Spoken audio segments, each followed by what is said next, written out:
Story we are breaking at this hour. Russian invasion on Ukraine soon is what it looked like. The indication has been clearly given by Vladimir Putin there. You just heard, in fact, Shivarur, our executive editor, is getting us the very latest on that big story. I think, Shiv, it's crystal clear that it's trouble when it comes to the tensions between Ukraine and Russia, and it's just going to get worse from here on. No, this is definitely one of the the more belligerent speeches that we've heard the Russian president give in recent days, Sneha. The last few interactions that Vladimir Putin has had with the local press in Russia has given the impression that diplomacy is going to be the solution. This is the first speech in the last few days where we've actually seen the Russian president talk about the range of Ukrainian weapons. He's talked about nuclear weaponry.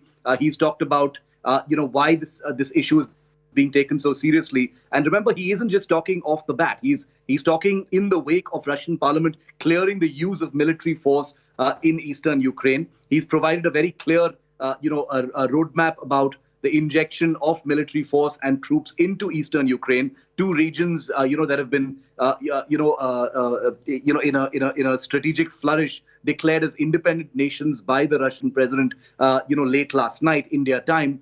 So all bets are off in many ways. The sense that diplomacy was going to be the solution, the sense that there could be, this faraway castle meeting between President Putin and President Biden to, diffuse this entire situation appears to have evaporated in the last 20 minutes. With this interaction, President Putin has signaled that military force is not only very much on the table, but is very likely to be the first thing that, the world will get to see in the next few hours and days. We've already heard reports about, shells falling in certain frontier areas. Those reports have not been corroborated. But the very fact that Ukraine's president, has appealed to the West to provide more arms and ammunition as quickly as possible, also corroborates and signals that they believe that an attack is going to be imminent. The scale of the attack, the intensity of the attack, where precisely that attack will happen is not clear. Obviously, President Putin has not made those details known in his words just now in Moscow. But the very fact that he has talked about weaponry, talked about hardware, talked about the range of missiles, talked about arms and ammunition on the ground, signals that we're likely to see this entire standoff take a military turn very, very soon. Now, the scale of it is not known just yet. Could this still be, signature Putin mind games? There is a sense also, Sneha, that President Putin has been playing the West. There's been a lot of shadow play. There's been a lot of leading along the leaders of NATO and President Biden. There are those who theorize that President Putin is enjoying this kind of charade where he's led the West down the garden path and made them expend a huge amount of strategic and military energy on something that isn't ever actually going to happen. But clearly, President Putin is not all powerful. He's also a person who clearly feels the need to send out some, to put out some muscle flexing. And that's precisely what he's done right now. So many of the bets that we've seen in the last few days are definitely off. The Russians had talked about pulling out their troops in certain areas. But, clearly the fog of war means that a military possibility is very much on the table. Shiv, when the United Nations Security Council met, several countries, including India, like Brazil also, for example, did not speak about Ukraine's sovereignty, nor did they speak about, condemn Russia outrightly. What I want to ask you is that, do you think this sort of a position taken by many countries at the UNSC has sort of emboldened Russia even further? Look, no country is going to take a stand that, is based on anything but self-interest. Whether it comes to Brazil, whether it comes to India, you can't use the same brush to define the reasons why a certain country has abstained or taken Russia aside. India has very specific reasons, and the reasons could be many. For one thing, India perhaps, can't possibly even prevail upon Russia in a situation of such strategic importance. That's one of the big reasons that nobody will really talk about. Apart from that, India and Russia have relations that go back a long way. India perhaps doesn't feel the need to get into an issue that is not quite close to its shores, is clearly an issue between Russia and Ukraine. And India, let's face it, has its own, geopolitical and strategic issues. It's got its plate more than full at this point of time, to expend any more diplomatic or strategic energy on somebody else's problem. So India has always India's decision to abstain, and not really go against the Russians is more than understandable. You can have a whole variety of Russian strategic thinkers point fingers and sort of decry what India has done, but they clearly don't understand strategic thinking very much, because India, when it comes to Russia especially, and certainly vis-a-vis the United States and NATO, has always played it very carefully and completely based on self-interest. So is the case with Brazil. Apart from China, which is a big strategic influence in the region, India has always played it very safe with Russia. And the word safe in itself is problematic here, because India has real relations with Russia, and these go way beyond just strategic and military relations. So I don't think India's decision to abstain and support Russia is anything to really wonder about. Traditionally, India has enjoyed great ties with Russia, and that obviously is playing out as well. Shiv, continue to be with us. For our viewers who have just joined us, Russian invasion on Ukraine soon is what is being indicated by Putin just now. The Russian parliament has given Putin a go-ahead for use of military force against Ukraine. Russia to send troops into eastern Ukraine. US has called it an invasion. Shiv continues to be with us. Shiv, how significant was the approval of the upper house of parliament? Really, how important was this for Putin today? Let's call a spade a spade. Parliamentary approval for a Russian military strike, it probably isn't worth the paper it's printed on. Russia, the President Putin administration may project itself as a democracy, but it's not. These are niceties for the for the world. It's a soft touch for the world. President Putin has always tried to project that he is a leader who respects processes, and by and large, that may be true, because Russia isn't a tin pot dictatorship as such. It's a country that does have processes, it does have a political history and a legacy, and President Putin is well aware of the messaging of these processes. So approval from parliament for military force is something that President Putin would take very seriously, and it's important that his speech comes in the wake of that parliamentary approval, because he's also aware that there is this perception that that the West, the West European countries, the United States certainly, is trying to portray Putin as this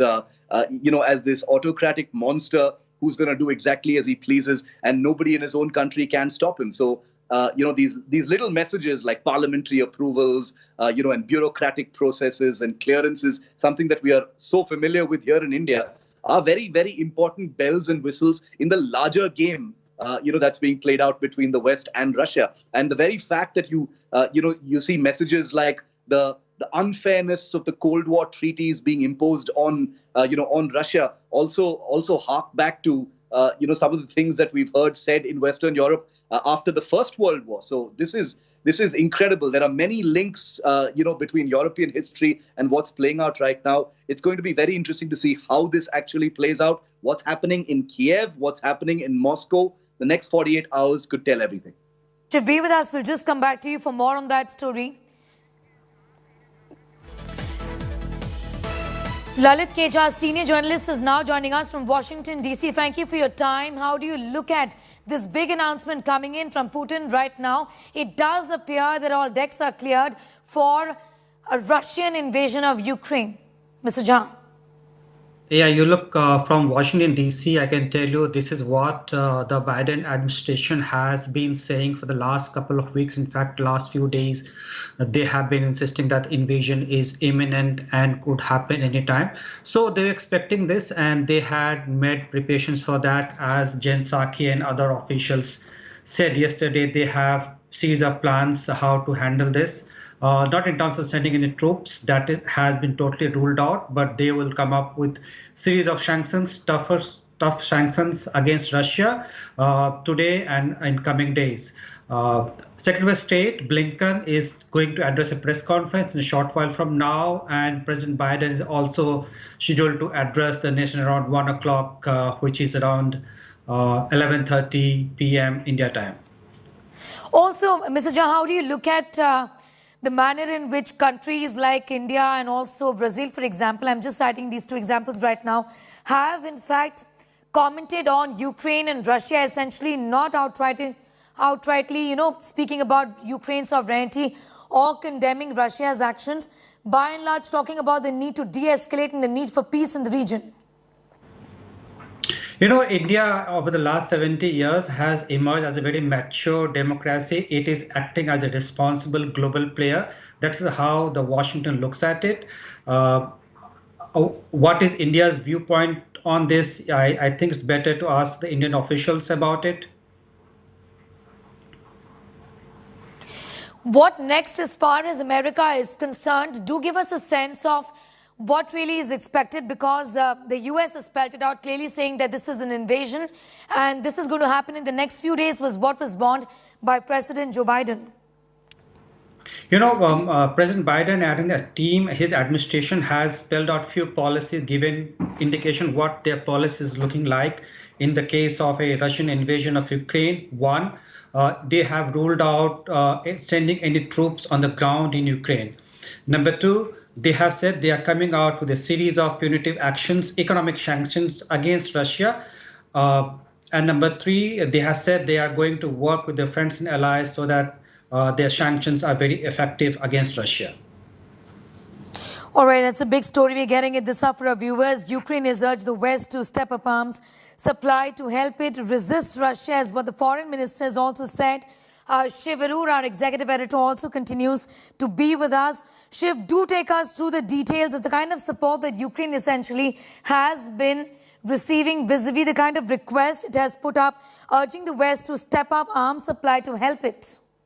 Well, Sneha, starting actually since January itself, we've seen a huge number of arms and ammunition that have flown into Ukraine, courtesy countries like Germany, countries like the United States, many NATO countries, barring a few, have all sent military hardware into Ukraine. The very fact that the Ukrainian president has now renewed his request for even more ammunition to actually come in, weapons and ammunition to come in, shows that perhaps they're taking what President Putin has said also very, very seriously. Now, the mood on the ground, if we've been reporting from Kharkiv to Kiev, is that there is a sense that the invasion would not happen. That has definitely changed in the last couple of hours. There is a sense that the possibility of invasion has become much more real. It's gone beyond just the usual Putin-esque muscle flexing and messaging, and that it's something that could actually happen in the eastern rebel-held areas in the next few hours or days. So therefore, this has become very much more real. Many countries have continued to send arms and ammunition. So has the United States. And alongside sanctions, of Russian banks at this point of time, one can expect that the U.S. military-industrial complex, which is like a bottomless pit in many ways, will definitely supply much more that Ukraine needs. Be with us, Shiv.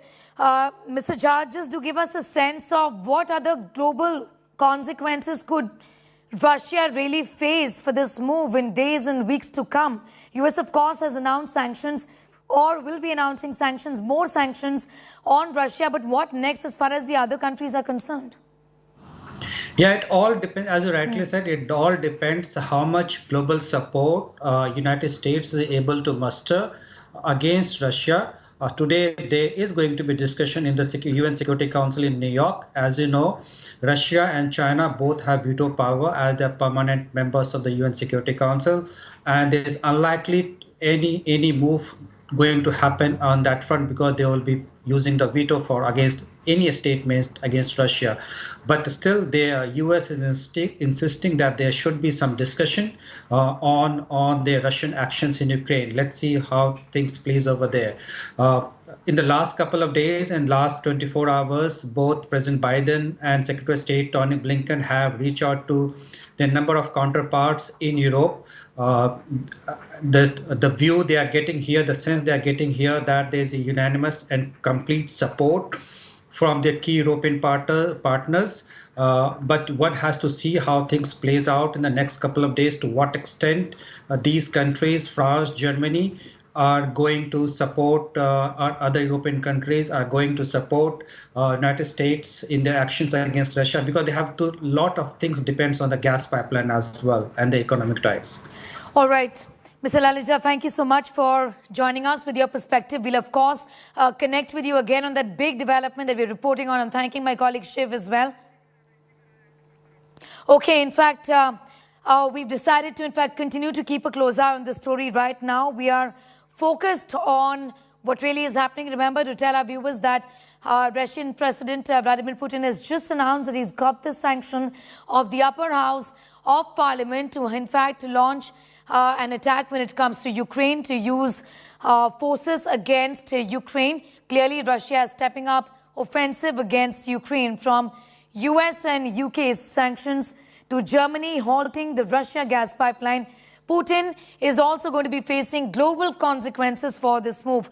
What really are going to be those global consequences? Well, it is going to be very clear in days and weeks to come, really. But we get you the very latest on the simmering tensions between Russia and Ukraine. And this in the context, again, of Russian president making it crystal clear that perhaps an armed attack on Ukraine, which is being speculated and anticipated, really, which was being anticipated, is very much on the table. That option is very much on the table. War clouds loom in Eastern Europe. On Monday, Russian President Vladimir Putin laid claim to all of Ukraine as a country created by Russia. Putin signed decrees recognizing the Donetsk and Luhansk People's Republics, which were created after a separatist war in eastern Ukraine in 2014. The Russian president put the onus of bloodshed on Ukraine. Statements of the US leadership about the active confrontation military actions in the east of Ukraine would not stop Ukraine to join NATO if it will correspond to the criteria of the NATO Charter and if they can overcome corruption. And they try to convince us that NATO is a peaceful and defensive bloc. So there is no threat for Russia. And they, again, suggest we believe their words. But we already know the value of such words. Ukraine has hit back, saying Russia has ruined its territorial integrity. We know that they ruined the international law. They did the Latin step. They ruined our territorial dignity, our sovereignty, and we're waiting for the official recognizing by the civilian world that they go out from the Minsk agreement. We're waiting for the Normandy format, that the leaders of the country will say us that it's true.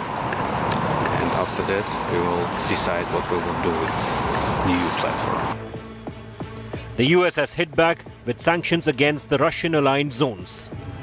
The Joe Biden administration has signed an executive order that prohibits all new investments, trade and financing to the territories recognized by Russia. Russia's clear attack on Ukraine's sovereignty and territorial integrity is unprovoked. It is an attack on Ukraine's status as a UN member state. It violates a basic principle of international law. This move by President Putin is clearly the basis for Russia's attempt to create a pretext for a further invasion of Ukraine.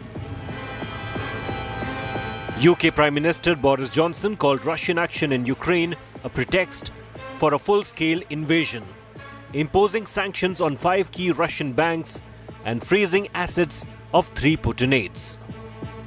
We will immediately institute a package of economic sanctions, which I think, as people would expect, targeted not just at entities in Donbass, in Lugansk and Donetsk, but in Russia itself, targeting Russian economic interests as hard as we can. I'll be setting out a bit later on in the House of Commons what we are going to do. This is, I should stress, just the first barrage of UK economic sanctions against Russia, because we expect, I'm afraid, that there is more Russian irrational behaviour to come. And the sad thing is that at every turn in this crisis, the UK's pessimistic predictions have been vindicated. German Chancellor Olaf Scholz said that the country has taken steps to halt the process of certifying the Nord Stream 2 gas pipeline from Russia. Putin could face more global isolation. The European Union has repeatedly said it is ready to impose massive consequences on Russia's economy if it invades Ukraine. But it has also said that given the EU's close energy and trade ties to Russia, it wants to ratchet up sanctions in stages. Bureau Report, India Today.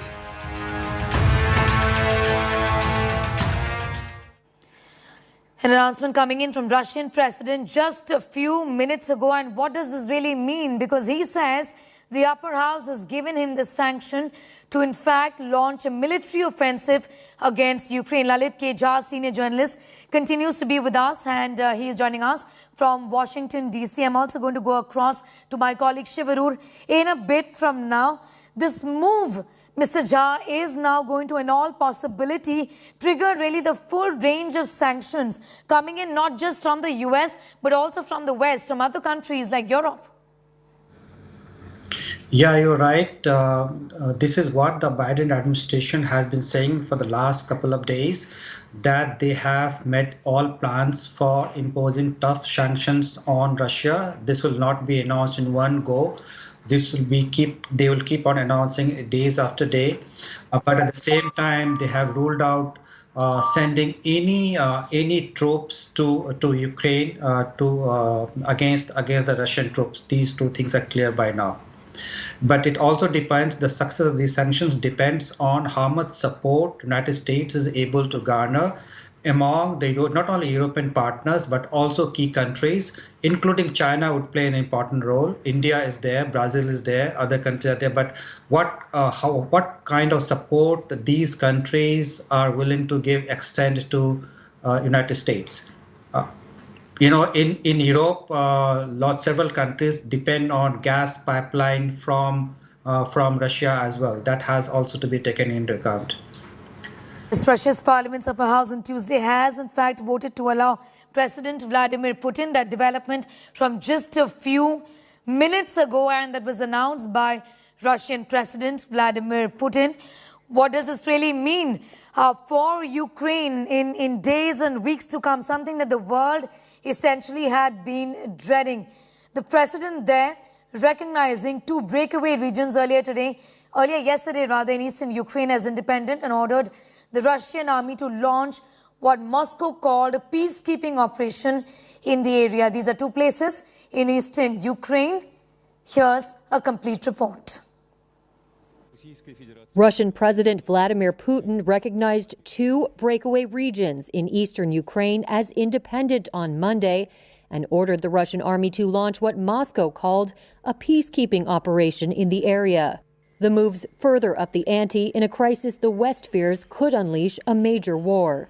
In a lengthy televised address, a visibly angry Putin described Ukraine as an integral part of Russia's history, calling eastern Ukraine ancient Russian land, and said he was confident the Russian people would support his decision. We demand from those who captured and hold the power in Kiev to immediately end the combat activities.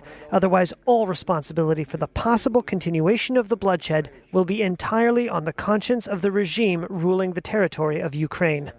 Putin told Russia's defense ministry to deploy troops into the two breakaway regions to, quote, keep the peace, in a decree issued shortly after he announced recognition for Russia-backed separatists there. Moscow's action may well torpedo a last-minute bid for a summit with U.S. President Joe Biden aimed at preventing a Russian invasion of Ukraine. The White House on Monday said Biden strongly condemned Putin's decree, while leaders in Britain, Germany, France, the United States, and the EU all vowed to impose swift sanctions on Russia in response to Putin's actions. Russian president recognized the separatists. Reports suggest that Russian troops have entered Ukraine's breakaway territory. Life along this line of control in eastern Ukraine is fraught among desertion, constant shelling and worry. Yet people live here in hope for peace and a normal life. Here is a ground report.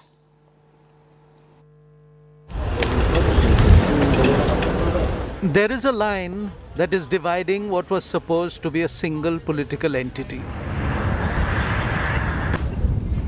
This is Ukraine and its line of divide, where the conflict has left life horribly caught in the resulting crossfire. Over the past couple of days, there has been a resumption of heavy shelling. The intensity of it has only firmed the cracks of a broken nation. I feel bad that we lost so many lives at this war. There are so many broken souls. It's bad. As for them leaving, it doesn't matter. We won't be able to do anything about it. We won't be able to return them. Whether you recognize it or not, it's already separated. What will be next? Maybe they will manage to agree and maybe not. On the other side of the line of contact, Russian-backed separatists have been evacuating people. Some moved out of fear of war as the shelling intensified. Others left out of desperation. The story of abandonment being the same on either side. After the evacuation was announced, the entire neighborhood moved out. You went out in the street and there were no people. You don't sleep at night and can count around 50 abandoned houses, completely empty. Many more ruined not by the war, but by being abandoned. The shelling gradually picked up. Everyone started to leave. In our building, I was practically the only one left. It felt scary to be alone with no one around, so I finally decided to leave. Though the villages have nearly emptied out since the conflict began in 2014, not everybody is ready to up and leave. There are those who say they will stay and they will not give up and flee. At the moment, we do not need any additional help because I want to say that at the moment everything is stable. It can be said that the situation has not changed. God forbid. If it changes, we are ready to defend ourselves. We hope that our Ukrainian army will support and defend us.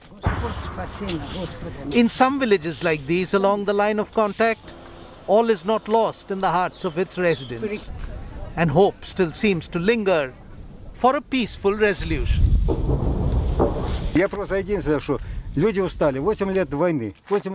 People are tired. It has been 8 years of the war. There was a ceasefire and now the shootings have resumed.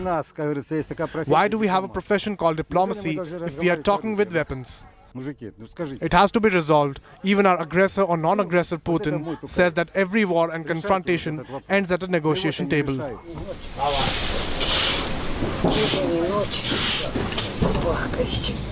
The sound of shelling is a constant reminder of tensions in the region.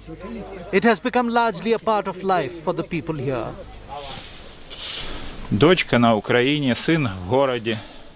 My daughter lives in Ukraine and my son is in the city. Of course, nobody can come here. But what can we do? They have been shelling all day? That's nothing. They're just shelling the Volvo factory. It's nothing to worry about.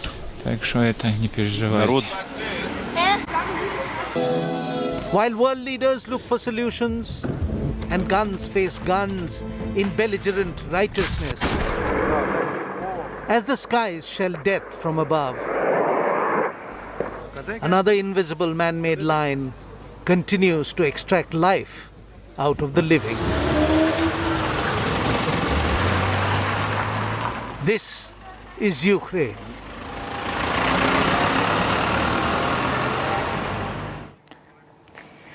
Joining us, the big development is Vijay Rana, senior journalist. He joins us from London. Thank you for your time. How do you look at this announcement coming in from Russian president just a few minutes ago, with him announcing that indeed there is a go-ahead from the upper house and that an armed attack, essentially military invasion, as far as Ukraine is concerned, is very much on the table, is very much on the cards? Well, what Putin looked like was that it was a very, very fiery speech. And he has made his terms very clear to the West that the only solution before Ukraine is complete demilitarization and a breakup from NATO.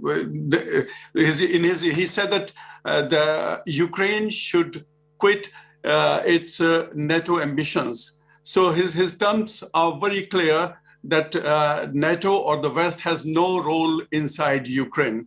As far as the invasion is concerned, they have changed the tactics, it looks like, because they are not planning a full-scale invasion at the moment. What they are doing is they are eating into the territory of Ukraine, and these, as they clearly, virtually taken over two provinces or two regions of Ukraine, which are run by Russian-backed separatists. So Putin looks in a really, really tough and belligerent mood. And now we have to see how Biden responds. We have to wait for a few hours before he comes on air. At about 1800 GMT, this is what we are getting in London. Yes, Vijay Rana, until a few minutes ago, I think a lot of people who are watching the situation in Ukraine and Russia, observers, journalists, have been in fact commenting on this, and many actually thought that perhaps de-escalation in a couple of days from now is something that could be possible. But I think after what has been said by the Russian president today, many have actually changed their opinion, and a threat of a military invasion looks really real at this point in time. It's a classic war situation. One thing leads to the another thing. The Russian takeover of the two provinces, Donbass and the other one.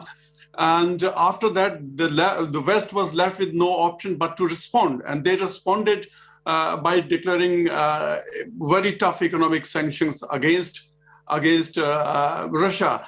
Britain has seized the operations of 5 banks, Russian banks in the UK, and also put 3 of the very close businessmen who are very close to Putin under these sanctions. And Germany has responded even strongly by putting on hold the pipeline which Russia was building. So this was the response, and then we have to wait what kind of sanctions Biden imposes. And against these sanctions, Putin further toughened his stance and went full. He made his stance very clear that NATO has no role inside Ukraine. So is one thing is leading to the another, and we don't know at this moment where it will stop. And there might be a possibility of direct confrontation between these two camps, the Russians and the Americans. So the situation looks very grim at the moment. Be with us. I'll also just, in fact, bring in Lieutenant General Raj Karyan. Thank you so much, Lieutenant General, for your time here. First of all, how do you look at this announcement that has just come in from the Russian president? I think, he's made it really clear that if you think that de-escalation really was on the cards and we would make the first move, it's not going to happen, because for us, a military invasion looks like the only solution at this point in time. And now we have the sanction as well of the upper house.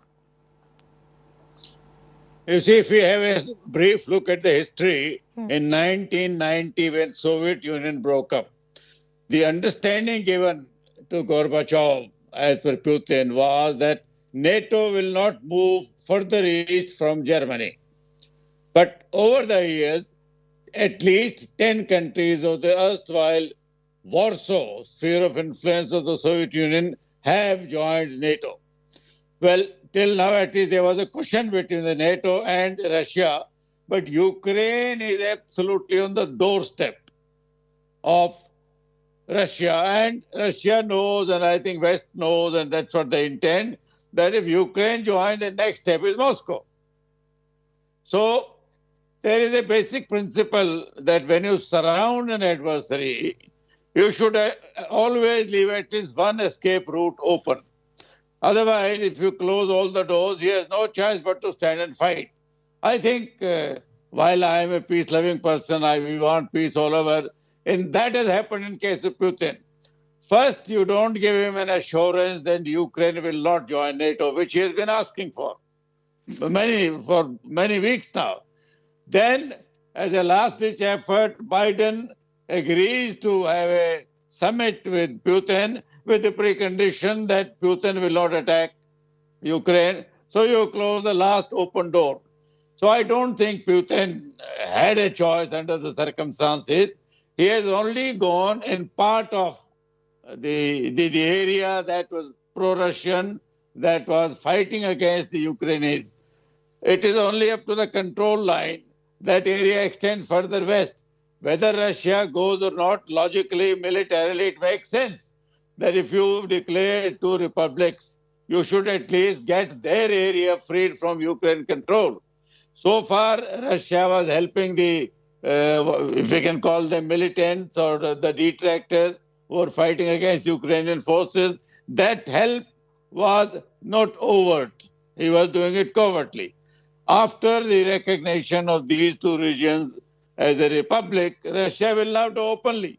And the troops have already moved into these areas. But there are a couple of Western governments also believe that Moscow actually may be planning a bigger invasion.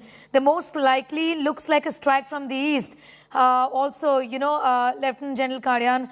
But also what is possible, and this is what a handful of Western nations have been talking about, is that there could be an invasion. And, you know, Moscow could be looking at taking over the entire Ukraine, essentially. My understanding of the situation is that NATO will not get militarily involved by way of sending their troops, because Ukraine is not technically a member of NATO. But they have been giving, and they will continue to give, support by way of military equipment, ammunition, weapons, even finances. And sanctions, they've already announced, some have already been implemented. But how effective they will be, nobody knows. What the West would now be hoping is to get Russia involved into an Afghanistan-type quagmire, like what had happened between 79 and 89, to exhaust him economically. And this may be a prolonged kind of a warfare between the Russian and the irregular Ukrainian, or the Ukrainian army fighting as irregular forces, in case Russia goes up to Kiev. But if Russia stops at these two republics, which militarily doesn't make much sense, if he has taken that big a risk, he's defied the world, then he might as well go the whole hog. And Ukraine, which was his main bone of contention, should be under his control. But the fighting spilling out of Ukraine and enlarging into some kind of a military contest between East and West is not likely, because both sides know that if the Americans and the Russians, or even the West European, the Russian troops start to fight with each other, then it will be beyond control. It will go out of control, and then the use of very, very destructive weapons. Both sides know this, and that is an incentive for them not to get involved physically with each other. So this problem will continue, something like what had happened in Afghanistan, as per my reading. But there will be no world war, if that is the worry of the world, which should be. Yes, Vijay Rana also continues to be with us. Vijay Rana, do talk to us about the kind of sanctions that Russia should be expecting in day to come, because US President Joseph Biden has made it very clear that sanctions are something that Russia will be expecting, more sanctions against Russia. But what about other Western countries like Europe, for example, also Germany? Will the sanctions, already the ones who have been imposed, increase in days and weeks to come? Yes, certainly the sanction is the first effective weapon the West has at the moment, because everybody knows that the Western public is quite reluctant to go into war with Russia. So sanctions, but the way Britain and Germany have reacted, it looks like there will be quite tough sanctions coming from America. Especially Germany responded very quickly and halted this gas pipeline program, which is worth about $11 billion. So the West will try their best to put as harsher economic sanctions as they can against Russia. But as everybody knows, that Putin is the master of his own, and he's accountable to no one. We do not know where it will end. But the first weapon which the West has is nothing but sanctions. Other point is that why, one should ask why Putin has chosen this moment. There are two things very interesting. Afghanistan sent a very clear signal that American generals are pretty incompetent. If they cannot hold Afghanistan, how can they stop me? And secondly, the economy in the Western countries is in complete shambles due to COVID, and the public is no mood for a full-scale war. So he knows that the Western public opinion is against war, and America and Biden, in fact, reflects the weakness of America, what has happened in Afghanistan. So he has chosen an appropriate moment as far as Russia is concerned, and he's playing quite tough. And he's testing the resolve Vijay Rana, I want to ask you, in that context, in the context of the West being against the war, with the population clearly feeling that the West should have its own priorities in place and not involve itself in matters of concern to Ukraine and Russia at this point in time, what's the kind of involvement can one really expect, or can Ukraine really now expect from the NATO, for example? Is this a question for me? Yes, Mr. Rana. Right. Okay. You know, the problem is that Ukraine has very little options. It is sandwiched between two very powerful groups. And Ukraine doesn't see Russia very kindly because of the Russian record. They occupied Crimea a few years ago. And then they started interference in these two provinces, Donetsk and Luhansk, and effectively occupied these two provinces of Ukraine. So poor Ukraine has no option but to look towards the West, and that again created more problems for it, because now Russians have this excuse that NATO is walking right up to their borders. So Ukraine, in fact, has very little, kind of pieces in its hand in this imbroglio. So it is basically sandwiched between two power camps and a powerful enemy called Russia, who has been teasing and troubling Ukraine not today, but for last almost a decade now. So poor Ukraine, I really pity them that they have very little options to look for. Well, absolutely, because what really we saw in the last few days or so is that the mood in Ukraine essentially, and we've been getting these constant ground reports, is that most people think that there will not be a war. In fact, we didn't really even see people who are not, in fact, do not living in Ukraine but do not belong to this region, continue to stay there, continue to go about their lives, including Indians who live in Ukraine, were until today morning or last night, in fact, not planning to return to India or leave Ukraine. But that has dramatically changed. Lieutenant General Raj Karia, and India also has stakes. Many Indians, students in Ukraine, and India now has said this really is the time to come back. Yes, some have already come back and some are in the process. They are wanting to come back. They had a very difficult decision to make. The universities refused to accept the online classes, but I think from tomorrow they are accepting now. So they were more worried about their medical degrees. They worked so hard for it. They didn't want to take a chance and forgo those degrees.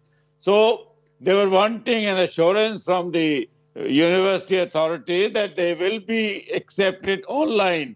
But authorities were not permitting, because that shows that in the Ukrainian mind there is a fear of war, which Ukraine was giving no indication. Even today, if you watch the news, the Ukrainians perhaps are not overly worried. They somehow are sure that Russia will not go beyond the region which is given the republic status to, and will halt there. That is the status, but nobody knows. As far as I agree with the speaker that the first action will be and has been the sanctions. But I think that is the only action that is available to the only option available to the NATO and the Americans. No access to the European economy, that has been announced in the first set of sanctions that were just announced by the European Union. We continue to keep a very close eye on that big developing story.